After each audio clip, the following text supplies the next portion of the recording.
জাতীয় নাগরিক পার্টির আহ্বায়ক নায়েদ ইসলাম অভিযোগ করেছেন, বিএনপি এখন চাঁদাবাদের দলে পরিণত হয়েছে। মুজিববাদের নতুন পাহারাদার দলে আবির্ভূত হয়েছে। বিএনপি এখন চাঁদাবাজদের দল তৈরি হয়েছে, সন্ত্রাসীদের দল তৈরি হয়েছে। ৭২-এর সংবিধানকে টিকিয়ে রাখতে চাচ্ছে এখন বিএনপি।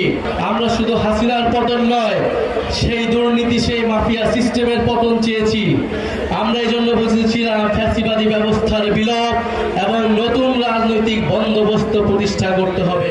প্রিয় সংগ্রামী বন্ধুগণ, সেই নতুন বন্দোবস্ত প্রতিষ্ঠার লড়াই আমরা এখন নেমেছি। অভ্যুত্থানের মধ্য দিয়ে যেহেতু এই ছাত্র নেতৃত্ব, এই তরুণ নেতৃত্ব সেই সিস্টেমের পতন ঘটাতে চেয়েছিল, তাই সেই সিস্টেম কখনোই চায় না এই নেতৃত্ব, এই অভ্যুত্থানের নেতৃত্ব কোনোভাবে দাঁড়াক, কোনোভাবে রাজনৈতিকভাবে টিকে থাকুক। সেই অভ্যুত্থানের সময় থেকে আজ পর্যন্ত আমাদের বিরুদ্ধে ষড়যন্ত্র চলমান রয়েছে।